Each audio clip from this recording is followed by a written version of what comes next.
Um, Hi, everyone. I'm Michael Lewanski. I am the curatorial director of Ear Taxi Festival. I am very delighted to be joined here by Professor Thurman Barker, who is a great, I want to make sure I get all of the different things he does right. He's a great percussionist, drummer, composer, college teacher. He's one of those frustrating artists who has worked in just about every genre you can imagine. He's worked in jazz, he's worked in blues, he's worked in contemporary classical music, he's worked even in pop music. Um, and he is on, I don't know, 50 or 100 albums, and I'm not even sure how many albums you're on, Thurman, but you can talk to us about that. And he's from Chicago, though he now teaches at Bard College. And the world premiere of his new work, Pandemic Fever Urgent for Chamber Orchestra, will be taking place at DePaul's Holtschneider Performance Center on Friday, October 1st. I think the time is 7:15 p.m. And Professor Barker will be joining us for a drum solo, and we're just thrilled to get to talk to you, Professor Barker. So thank you for being here. Thank you for having me. I just thought, I mean, I am delighted for this project. It took us a while to confirm everything, but once we got it confirmed, I was delighted to be able to return home to my hometown. I've always returned home once a year, sometimes twice a year, as a drummer. Mhm. And this is the first time I'm coming home as a composer. So I am really honored. Chicago has, I tell people all the time, well, how is it living in New York and what's the difference? And I say, well, easily, Chicago taught me how to play. And New York taught me how to present a program. Sure. Taught you how to play. We'll take it. We'll take it. Well, it did. It did. I cut my teeth on blues with Mighty Joe Young, and um, I was a teenager, and I remember the manager coming over to the house to ask my parents, would it be okay if I go on the road?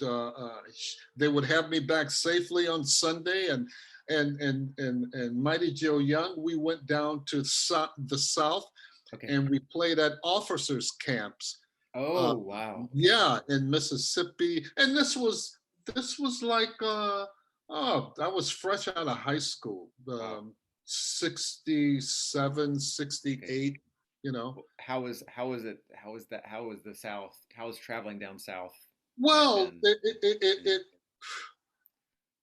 I must say we traveled by car and truck, and fortunately, you know, they call it the Chitlin Circuit, meaning that most of the places we played, they had a restaurant in the front and they had a bar and stuff in the back. And most of these places were really where the military people would go and hang on the weekend. And we were the entertainment. I never will forget, every night I smelled like barbecue. I guess there's worse things to smell like, you know. That's right. It was, I mean, and I had some great barbecue chicken and ribs playing those gigs. But yeah, I was with Mighty Joe Young for about 6 months. It was great. So that's what Chicago did. It gave me the opportunity. I don't know, did you know a composer, conductor by the name of Ralph Shapey? You know, I only know him by reputation. I never knew him when he Well, was I was alive, fortunate enough to work under him. He had a Oh, group. I didn't realize that. Okay. Yes. Yeah. Well, only because my percussion teacher, Edward Parimba at Roosevelt University, needed me to fill in for a few rehearsals. Okay. And that's how I got the opportunity. And I mentioned that because it's a large range from Mighty Joe Young to Ralph Shapey. That's my point. And but that's how I got started, Michael, with actually subbing for my teachers. And back in the 60s, Chicago was a great place to be because there was plenty of work Mm. for live music, no matter what you played. The South Side was busy, and through a girlfriend of mine at the time, she was auditioning for the Broadway show Hair. Okay. And she came home one day and said, well, they need a percussionist. You should go down and audition. And so I went down the next day, boom. And next thing I know, I was hired as a Oh, wow. percussionist. Yeah, right there at the Union. We rehearsed right there at the Union. And that one engagement took me through 10 years of Shubert Theatre. And it was a great opportunity because the shows that were coming in used to hire me to go on the road to learn the show, so they would come back to Chicago and sit there for 6 months, and they didn't have to pay a roadie, you know. Sure. I mean, they didn't have to pay a traveler. That's my point. Let me just. Sure thing, no problem. Hello, I'm doing an interview right now. Sorry, go ahead, Michael. That was my wife. Okay, great. Yeah, go ahead. No problem. Yeah, well, let's. I'd love to hear because I know the piece that you've composed for the DePaul for the Ensemble 20 Plus that we're doing on Air Taxi Festival. I know that you dedicated it to Dr. Muhal Richard Abrams, and so I just thought I might ask, when did you first encounter him? What was that whole experience like? And I think you're the drummer on that album, Levels and Degrees of Light, yes, which is his first record with the experimental band. I think I could be wrong about That's that. Right. But I'd love to hear anything about like just your early impressions of him, working with him, how he influenced you, any memories of that time. Oh yeah. I'm sure you've got a lot. Yes, I do. I met Muhal way back. I was introduced to him at the experimental band. They rehearsed Monday nights at a community center called Lincoln Center. Okay. And I was impressed once I got there. Now here's a 16-year-old kid arriving at this rehearsal. I'm the only kid there. Everybody else you're in way high school. Yeah, I'm still in high school. Everybody else is way in their 20s. It was many different folks, 30s, 40s. There were musicians there that were definitely into bebop and swing. My point is, it was an array of different musicians.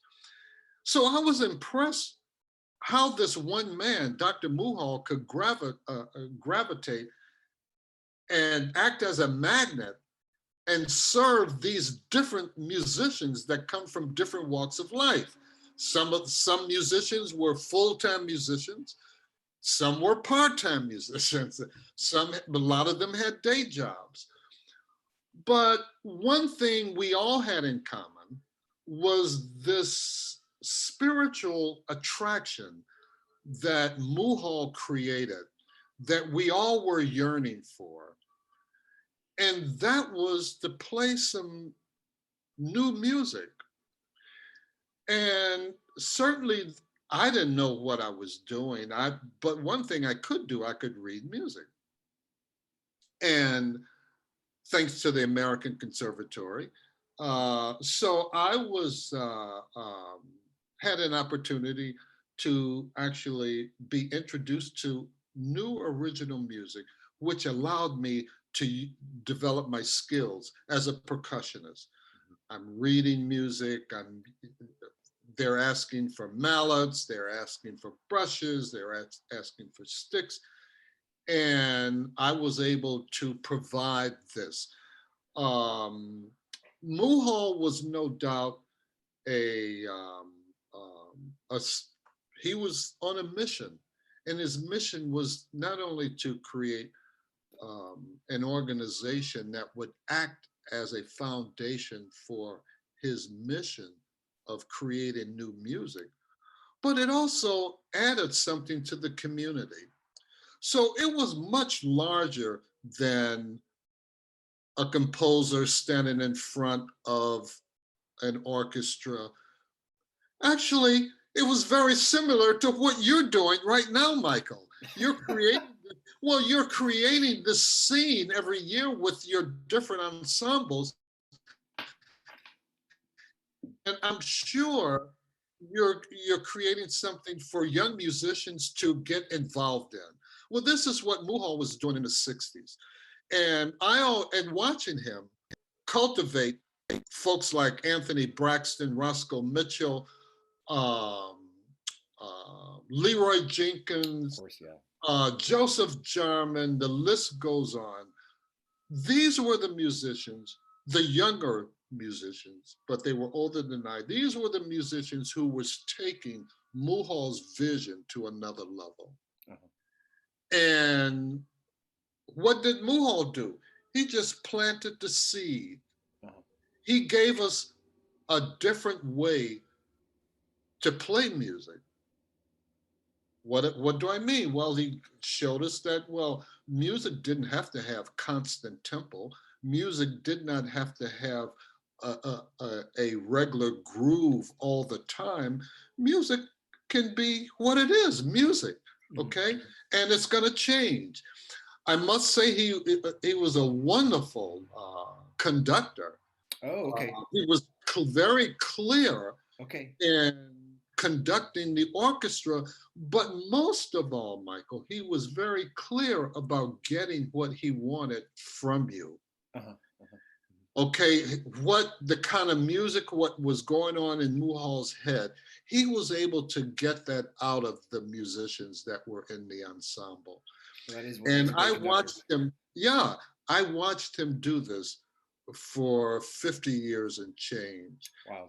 And I learned a lot by just being there and going through this project, many projects, whether it was concert, tours, or recordings, or meetings. Just, I just learned a lot. And he always was very encouraging. But I must also add, Muhal, he liked the idea that when he began to hear our music, it made him, and our music is very different from each other. Yeah. Roscoe's music is different than Wadada's. Wadada's music is different than George Lewis's. Joseph Jarman's music is different than mine. Yep. And yep. Muhal, he, for some reason, that was what he envisioned. Yeah. And I think he envisioned that because in his mind, that's what a program should sound like. Right.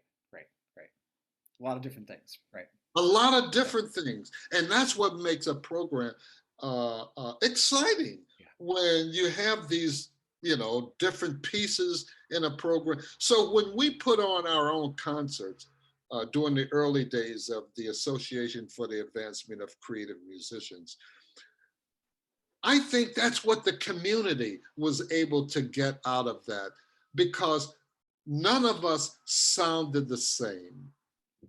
None of our music sounded the same.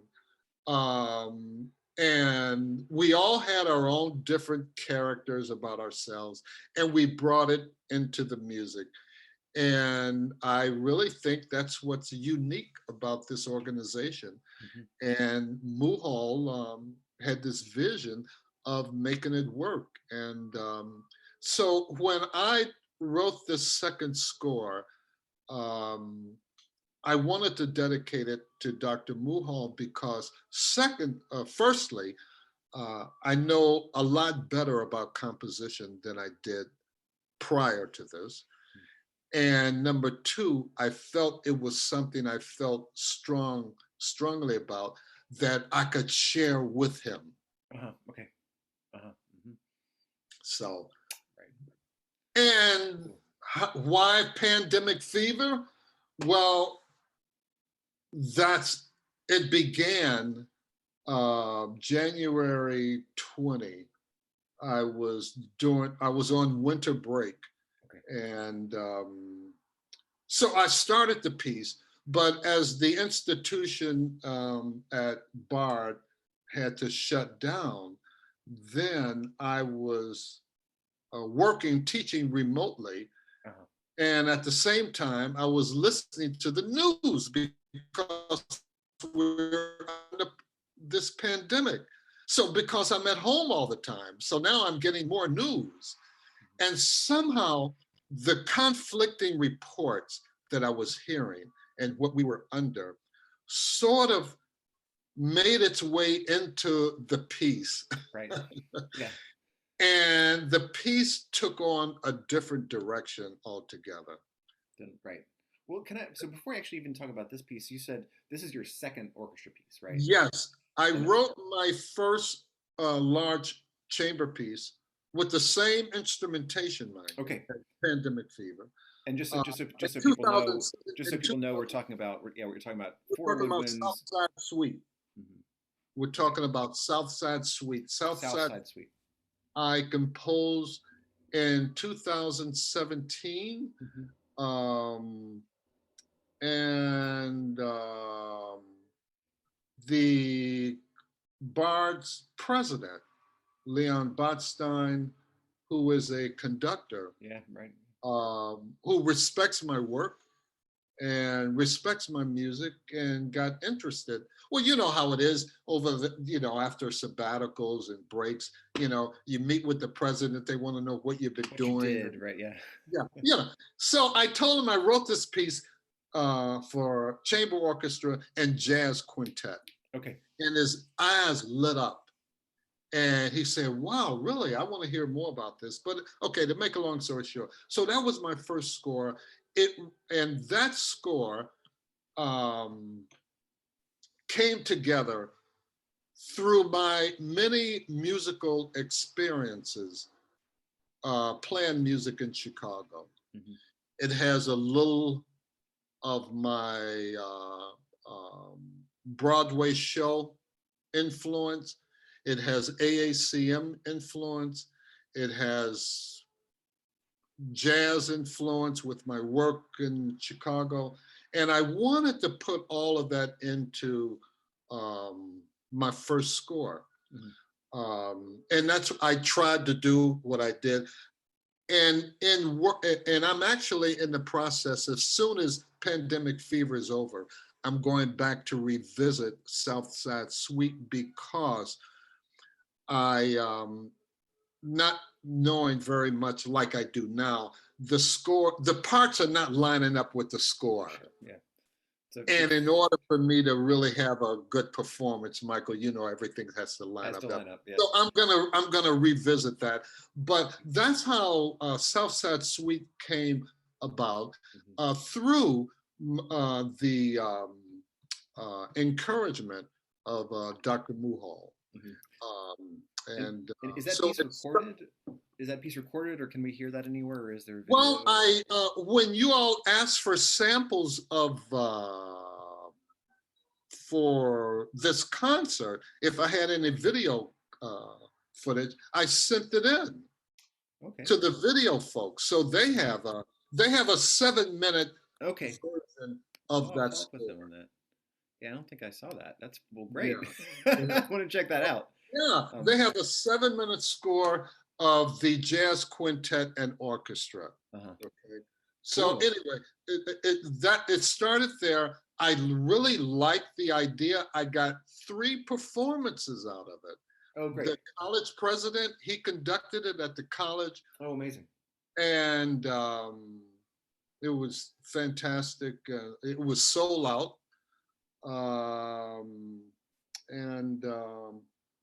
I was going up against Beethoven, but so I had to do something really solid. I had to do something good, Yeah, I had to do something good. And it worked. It was a great contrast. Yeah. I thought it was a wonderful contrast.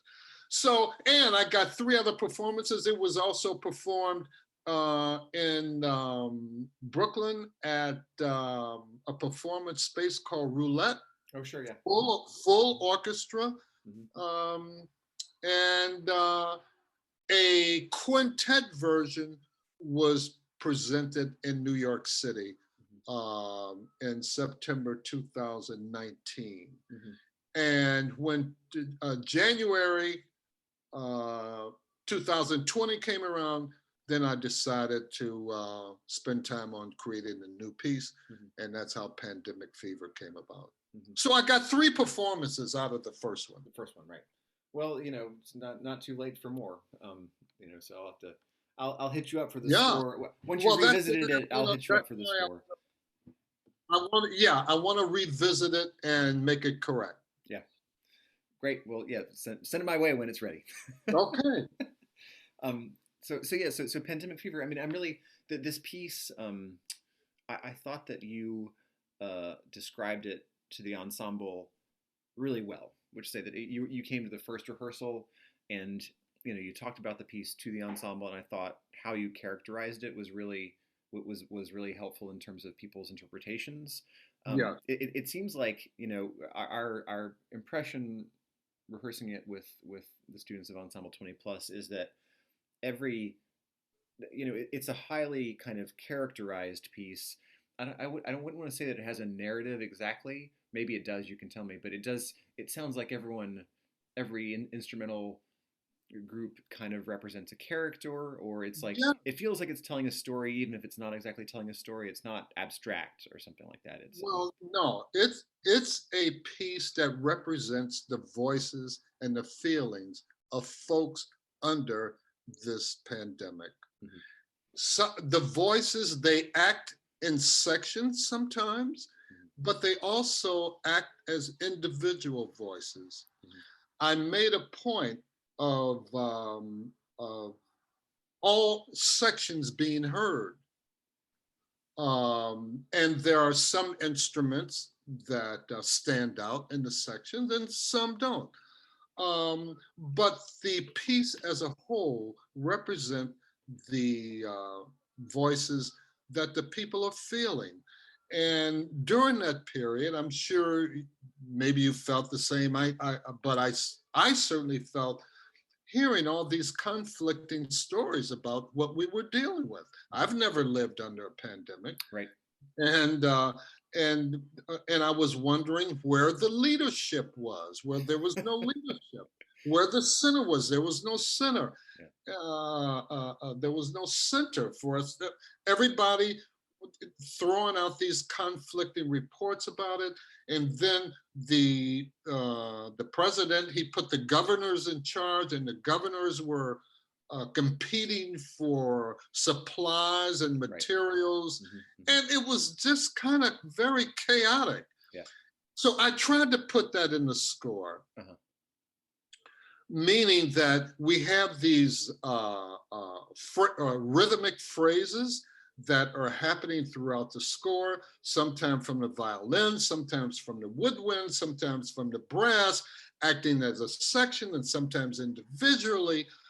Um, so the most common phrase in the piece is the first phrase you hear. Hmm. Hmm. Um, um, Going up a minor third to a major third down, Hmm. a Right. minor second to a major third Third down. down. Hmm. And that phrase happens throughout the score. It does. Yeah.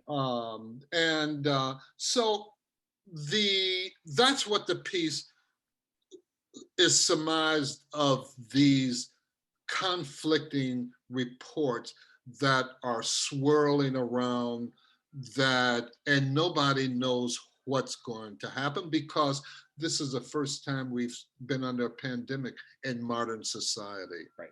Right. Right. Right. So Yeah. I wanted so the instruments represent the voices of the people that are dealing with it.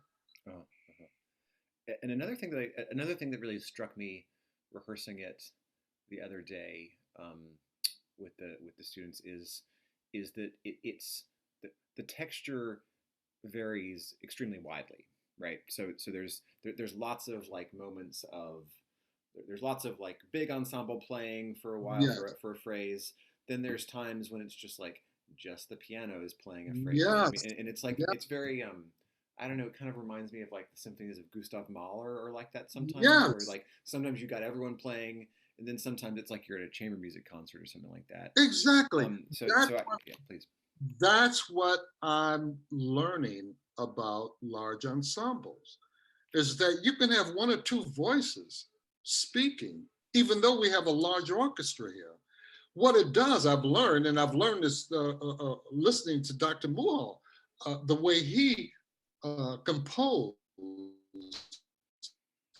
is he uses the whole ensemble to create this big sound, but yet and still he also features individual players in the ensemble and let them speak on their own.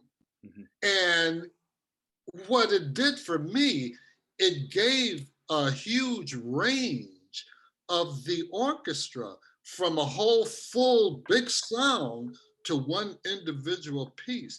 And that's the advantage of the orchestra. You can have solo, duo, trios, quartets. You can have all this variety coming at you. And so that's what I've learned about orchestration. Is that sure, we all love this big sound. When I stood in front of, oh, by the way, Southside Suite had 40 strings. Okay, right. Okay, it's big When string I section. stood in front of those strings section and heard that, I was just blown away, and I told myself, wow, I can get into this. Okay, so you have this variety, and Muhal used it very well, and so that's what I'm trying to create. Now, I mentioned I wanted each section to have a voice. And that's why I had to go back and tweak Southside Suite, because personally, after hearing it, it didn't have enough percussion. Okay. Pandemic Fever, I wanted definitely to have the percussion to have a voice. And I separated the percussion, as you notice. Right. Bass drum and snare drum are very active through the piece. Also, the cymbal, the suspended cymbal, gives us the swell of the tension that we're under, you know. So, and I broke up the woodwinds a little bit. So that's what pandemic is doing for me. And Michael, I'm still learning. I don't want you to get the idea, oh yeah, you know, no, I'm still learning, I'm still studying, I have a long ways to go. But I do hear progress in Pandemic Fever from Southside Suite. Well, I think we're all still learning. That's the point, right? Is that we're all learning, so, that's the idea, you know. Yeah. So whether we know it or not, we're all still learning. Yeah. And yeah, I think that right, and it's like, you know. Can I say a little something about the piano? Yeah, please say it. So the piece, I've fallen in love with the major 7 sharp 5 chord. Right. And so most of the tonality throughout the score has this sound of the sharp 5 in a major major chord. And jazz is so full of dark and minor chords. I wanted to try my hand at really developing a bright sound with using a major chord that added some color, you know. So it's like this chord, you have 2 major thirds and a minor third on top, you know, and it just really gave off a flavor that I liked. So that's why I'm using it throughout. Yeah, my next piece is going to have more variety in tonality, but in this piece, that's the tonality is based off of that major 7 chord, sharp 5. But I think there's also a lot of like stacked fourths as well, right? Yes, exactly. That also So this whole piece, tonality, has a major bright sound to it. Right. And that's really what I was looking for. You have perfect fourths, and you have major seven sharp fives. Right. It is it's strange because it's not like the piece is not, in a key. It's not like in, No, I don't think it's not like in E no, major or something like that. But it not at does, all. but somehow like, you know, I mean, oftentimes with atonal music, um, it can sound very, not always, but it can sound really hard to follow or hard to get familiar with, hard to get to know. No disrespect. I mean, I love Schoenberg. I love lots of that music. Um, but it's sometimes, with atonal music, it's hard to get to know. It's hard to follow until you've heard it a million times, right?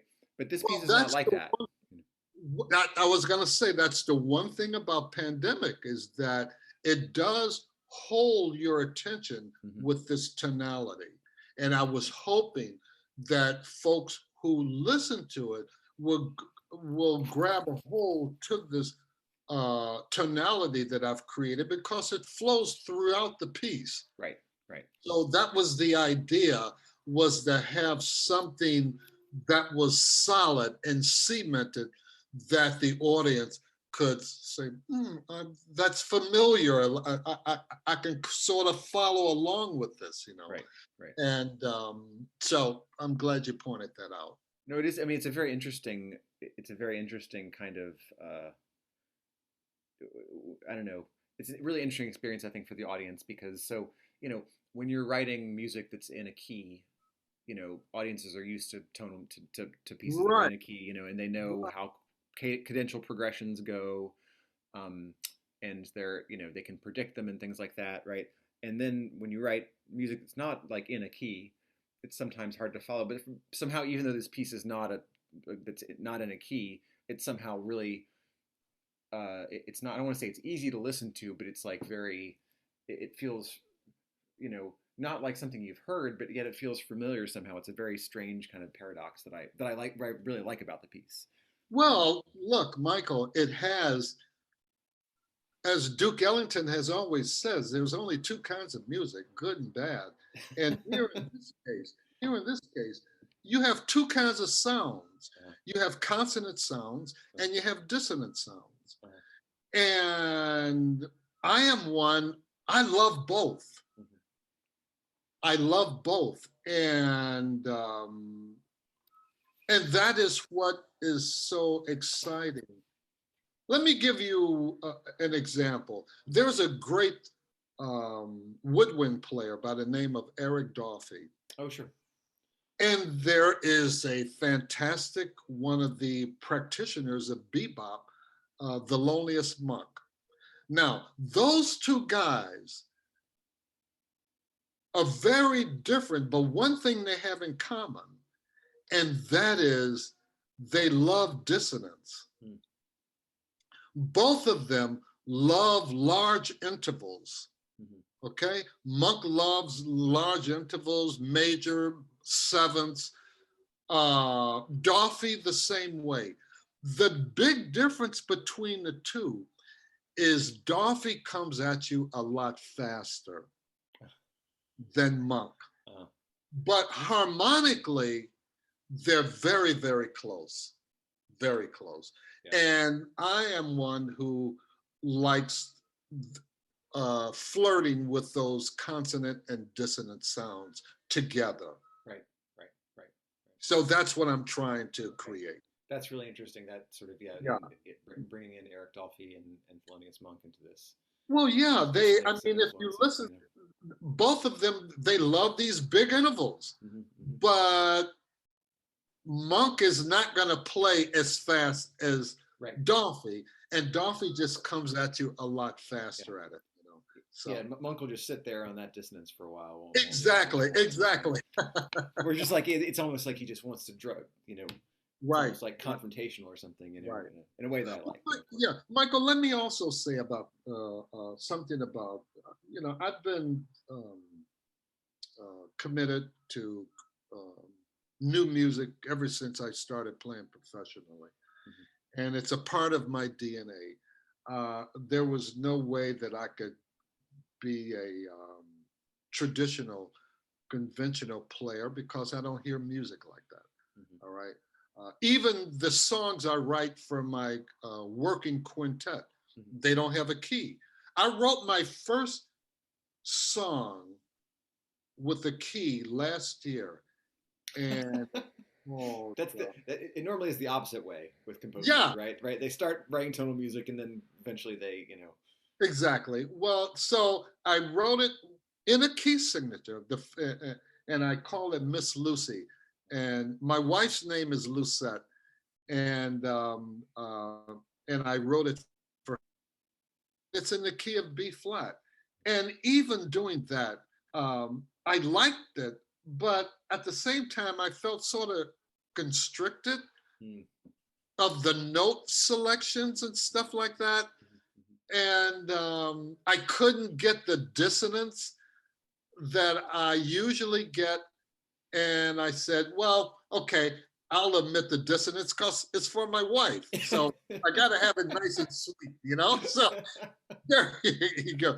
Okay, so anyway, but I wanted to say something about me as being committed to creative jazz improvisation as a musician. And, well, the music is changing, as you know, Right. meaning that um, um, orchestral musicians are flirting with improvisation now, Mm-hmm. and jazz musicians are flirting with large pieces, um, and so it's only natural for these two art forms, classical music, jazz, to merge Mm-hmm. because in order to study both music, I mean, in order to play both music, you have to study it, you know? And so it was only natural for musicians now to start writing for large pieces because, um, that's the next way to go, you know? Mm-hmm.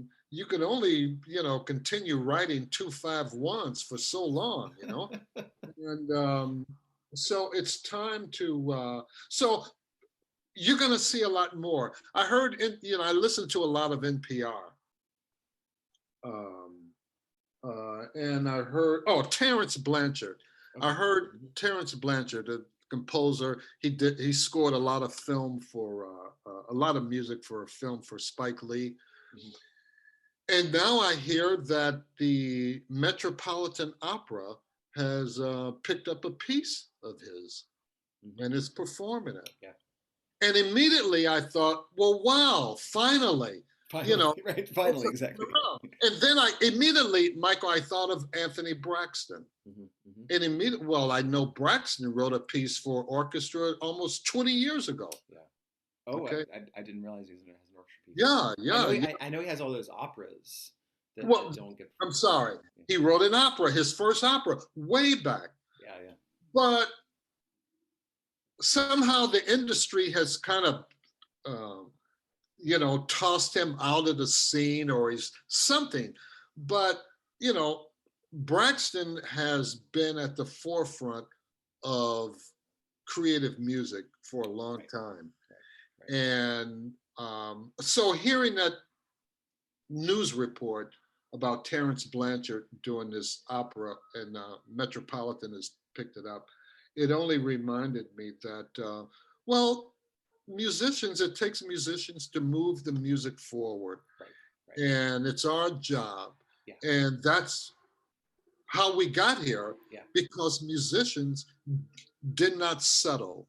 Right. Right. Exactly. They continued Mm-hmm. to push the button Mm-hmm. and try and explore different things. And I would like to be a part of that community Yep. of artists who is pushing the level and coming up with some new ideas and making it happen. Yeah. No, I think this. I think you're exactly right. I think it's the musicians that have to push the institutions, right? Yes. And this is like, I think this is, I think why you and I get along is because I think Yeah. we agree on this. And that's why I want to take some time out next week to visit some of the concerts, to get introduced to some of the players that of course, not in my generation, like younger generation, but like to hear what young people are doing, what kind of music they're making, to get familiar with them. Like I say, Chicago is my hometown, and I love returning home, and I wrote a whole piece about Chicago, and I will continue. So. Yeah. Well, are you gonna? What's your next orchestra piece, or do you have a chamber? Do you have anything in Yes, mind? I already started a piece that is going to be part of the. Was a musician, composer. He got his master's at Purchase and got his undergrad at the University of Louisville. And so I got inspired by young people who are combining video. So I wrote a quintet piece called Mr. Speedster. Okay. And Mr. Speedster is about folks like us functioning under technology that has created this atmosphere that we are just constantly working and moving and living life at a fast tempo. Yeah. And Mr. Speedster represents that concept. Okay. And it's going to be, so I've already, and I'll send you actually a link of what I have already. Oh, great. I'd love to. But I'm going to adapt a film of me. I'm a biker. I love riding bikes. Okay. And my wife and I, we're on our way after the concert. We're on our way out to Utah to. Oh, wild. Bike at this national park. The name skips my mind. I'll think of it in a minute. But anyway, the music represents speed. And the speed is going to vary. It's going to be very fast. It's going to be medium. It's going to be slow. And the visual is going to also correspond with the music, and sometimes even faster. So when the music is going like 230, I may be walking at a slow pace, or I could be going really fast down a hill. But that's what Mr. Speedster represents, is speed and motion and time. Well, who's doing are you doing the visuals too, or No, I'm gonna have somebody else do the but I'm individuals. Right, I'm gonna be individual. Yeah, it's gonna be me exercising, me on a bike, me walking, me in motion. Sure. So that's what so I've already started that. So between Mr. Speedster and tweaking Southside Suite, that's my next, that's going to carry me into next year. That's going to keep you busy. Yeah, but I'll keep you posted. Yeah. Oh, yeah. Please send me the scores. Yeah. So I'm curious. I mean, like, what I guess when did you start composing? Right? Because I mean, like I said, you're one of these guys that like you're really annoying to the rest of us because you do everything, right? You do jazz, you do creative music, you do pop music, you're a percussionist and an educator and a composer. But I know a lot of your professional work has been obviously as a drummer. But what made you get into composition, and when did you always want to do it, or like you always were secretly doing it, or like what got me into it was I wasn't satisfied with the music that was handed me. I guess I'll put it that way. And so here I am playing with these great guys, and they had their idea about what a percussionist and drummer should do. Mm-hmm. And of course, I had my idea. But always as a hired musician, Mm-hmm. I do my best to carry out what was there in front of me.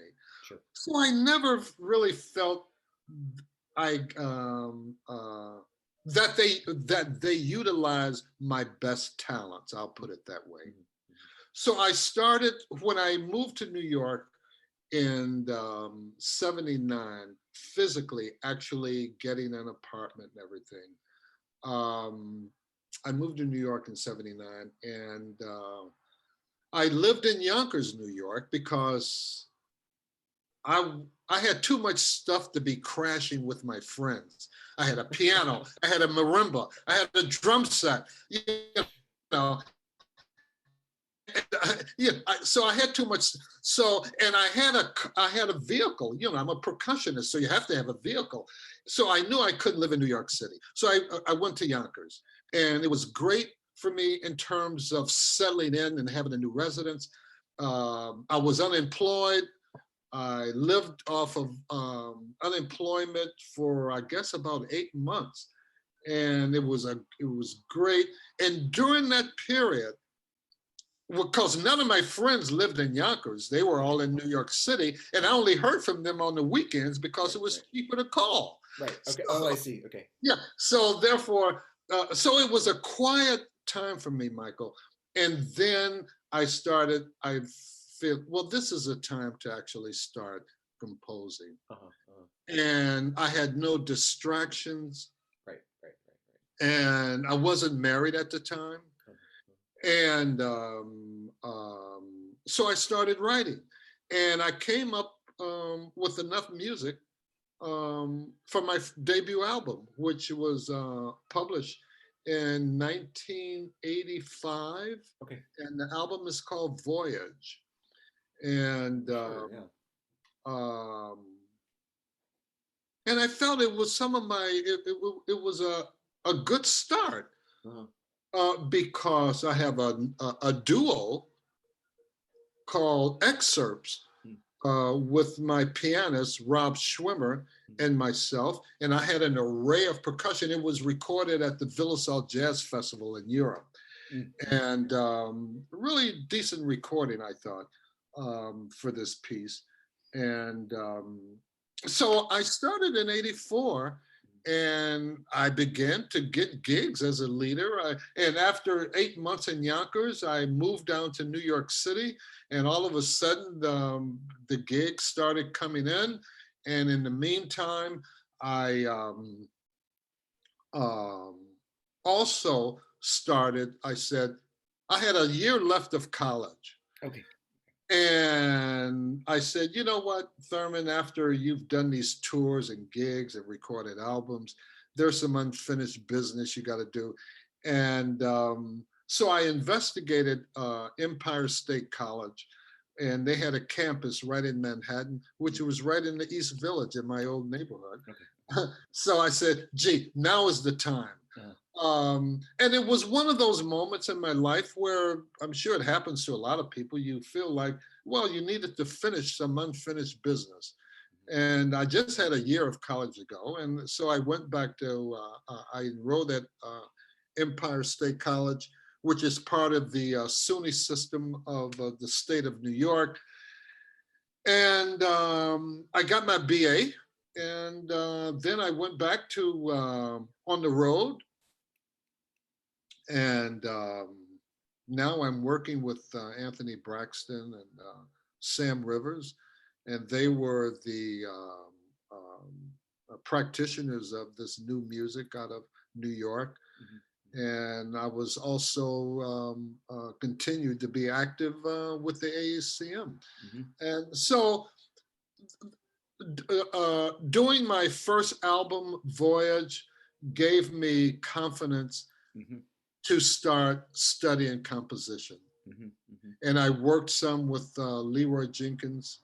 I worked some with Mulhall, and listening and working with Anthony Braxton. And so I'm saying all this to say I actually started late.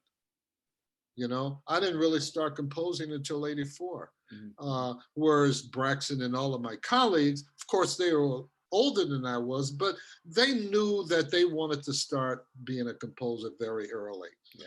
And and I have to say, I didn't really have to think about it because I was very active and busy as a sideman, working with some great players. Right. You know, so I didn't really have to. But I knew now that I'm in New York, I better take advantage of learning how to present a program. Mm-hmm. Mm-hmm. And that's what I mean when I said, well, I started attending a lot of concerts and hearing a lot of music and hearing how these New York folks were doing. And they were presenting their works in big, legitimate concert halls. And I figured, well, maybe that's a way to go, because trying to continue my work as working for Shubert Theatre, I tried that. I went on Broadway, and the word was out that, well, yeah, you can try, but you got to wait in line. And I didn't have time to wait. There were like 5 or 6 people ahead of me. And what am I going to be doing waiting for this? I may as well make something happen. And that's what the AACM taught me, is that you got to make something happen. Yeah. And it's not going to happen unless you make it happen. And once again, that was the influence that Dr. Muhal had on me, because I watched him make things happen. Yeah. And it's and so that's what I started doing. And as a result, I've composed now. I have 6 CDs as a leader, and I've composed, I would say, 45, 50 compositions for small groups and 2 large chamber pieces. Wow, that's, yeah. I mean, it is really interesting hearing just about people's backgrounds, because composers they all start at different times. You know, some start when they're kids, some start with, when they're, 30, some start when they're, and it doesn't, and I don't know, it just goes to show you that everyone's different. And, I don't know, I feel like sometimes sometimes people feel earlier in their career, there's a lot of pressure. I better start doing this right away. But I think you're a great example of, you know what, you can go have a career as a player and then turn to composition, and there's no reason it has to be a certain, Michael, I'm glad I waited. Because most important, I got a chance to, and I still play with these. I had a chance to play with some great people, and that's why I'm looking forward to seeing George. George and I, we played a few gigs a few years ago together. He wrote some pieces that required 2 and 3 percussionists. I was part of that. We went up to Canada and did some dates in New York, Philadelphia. It was so the pressure was not on me to be a leader. This was a decision that I chose myself. Right. And the pressure was not there. But what triggered me to turn to composition was I wanted to try my hand at it and see if I could do it. Yeah. Because I was hearing music that was different than my colleagues. Right. Yeah. So if they're handing you things and you're like, oh, well, this is not my, Yeah, and I don't want to say it's not my thing, because playing music is my thing, but I didn't think that my talents were being used, to the best that I could do. That's all, so.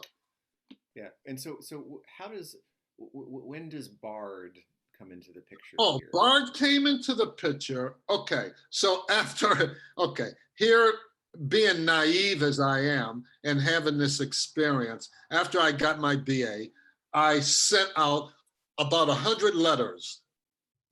Wow. Looking for employment, and got 100 rejections, which was okay. because I never because it was a shot in the dark, and Well, these days they don't even send you a letter. They just do that. right. They don't even reply. So. But I've been doing a lot of teaching prior to this, Mhm. and becoming a college professor. Really, I wasn't anticipating this. I was looking for teaching private lessons or at a college or something. But so after I got all these rejections, I said, okay, it's not time. I went back out on the road. I was working with Cecil Taylor at this time. Oh, All amazing. right. And so during this time, I guess it was 92, I was talking with Leroy Jenkins. We were communicating, and somehow he mentioned that Wadada was leaving New York and going to California. Okay. And I said, wow, he's going to leave his position at the college. And Leroy said, yeah. So then I said, well, Leroy, how come you're not applying for the job? And Leroy said, well, they want somebody to live upstate. Well, at this time, I'm living upstate. And I have a wife and I have a family. And so my whole scene had changed. And so Leroy said, well, why don't you apply for it? And I said, well, it's a shot in the dark. I'll apply. And evidently, I sent my debut album, Voyage, and the lady who was the chairman at the time, she really loved this piece called Excerpts for percussion and duo with percussion and piano. Piano. Oh yeah, that's the one you mentioned earlier, right? Yes, and she loved it and said, "Hey, this is the guy we want," you know. And that's how it happened. I went and auditioned, and I went. So this was back in January of '93. Spring came. I didn't hear anything. I went back on the road with Cecil, and I remember May. My wife calls me. I was in Berlin, and she says, "Well, they narrowed the search down to 4 people, and you're one of them. So they want to know, when do you want your interview?" I said, you know what? I'll go first. Get it over with, right?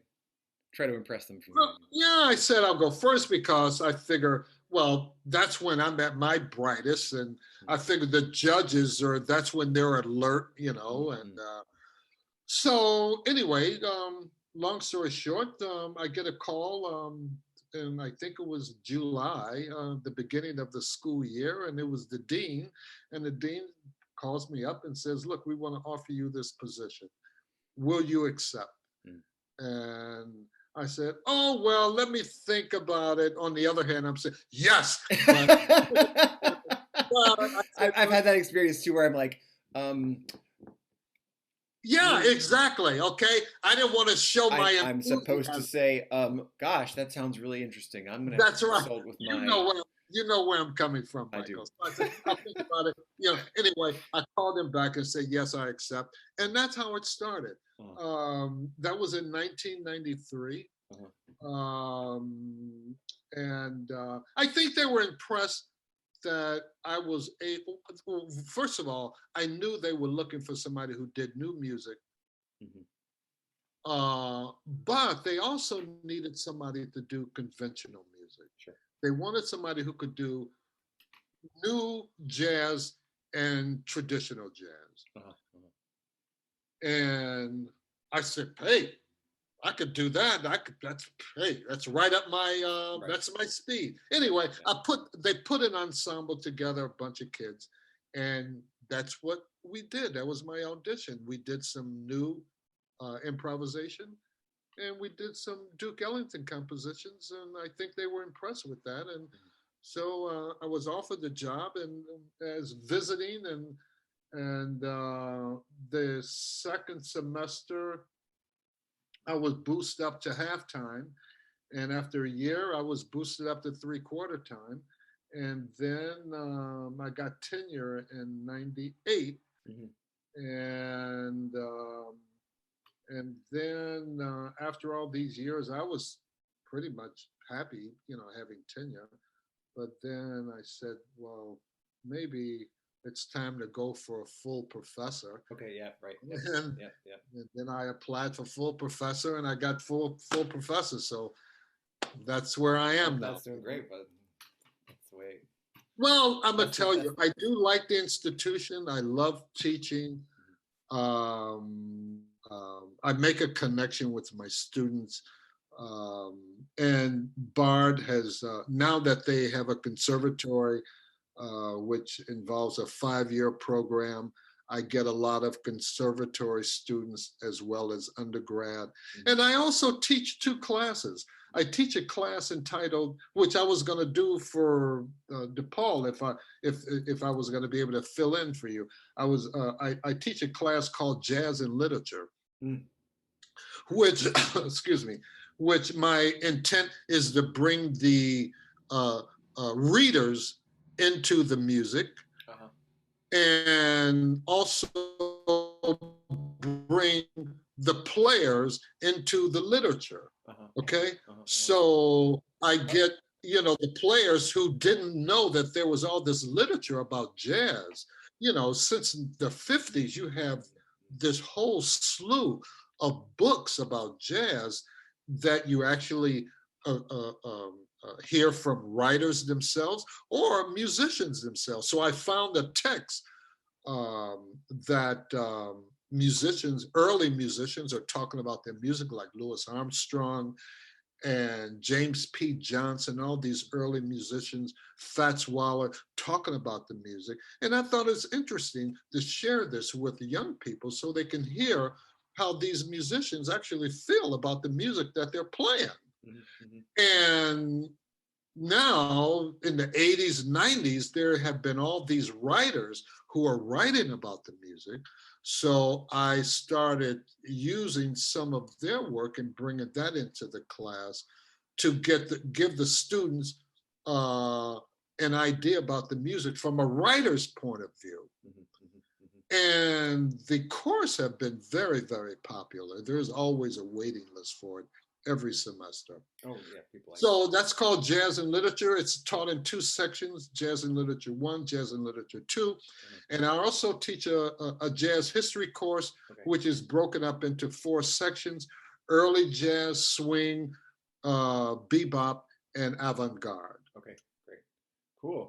And I teach percussion. I coach percussion ensemble, and I'm also a coach for the jazz orchestra, which lately, the last 5 years, I have been. At first, it's always been we play traditional jazz, but I got tired of doing that. It was okay, and the last 5 years, I started sneaking in a little new music. Great. Braxton and Roscoe Mitchell and stuff amazing. like that, And so that's what I've been doing at the college for. So it'll be, when I go back next spring, it'll be 29 years. Wow. Yeah, that's amazing. I'm. It's great to hear this story. I didn't know all this stuff about how your career evolved, but I also similar. It's great to hear because I also, didn't imagine myself necessarily getting an academic job, and it's just just go where life takes you, and that's right, exactly. Well, this is what the music is. I mean, it's sort of. I mean, I didn't think I would be living in New York. Chicago was great, but I got to a point that all of my colleagues were here in New York. There was nobody left in Chicago. So I said, well, I think it's time for me to make the move. And I never will forget the 10th year of Shubert Theatre.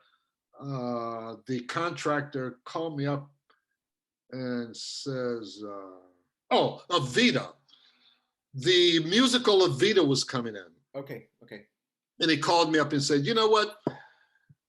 Thurman, this is a hard call, but I think we're going to have to make a change because we have a new show coming in. It's called Evita, and it's like an opera. And I know you have no opera experience, so I'm sorry, we're going to have to.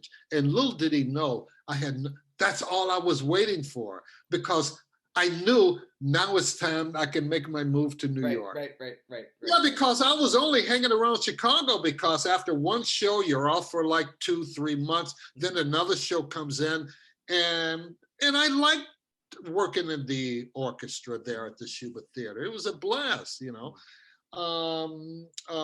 But when after the call, I said, okay, it's time to go. Yeah. And it was a really exciting period.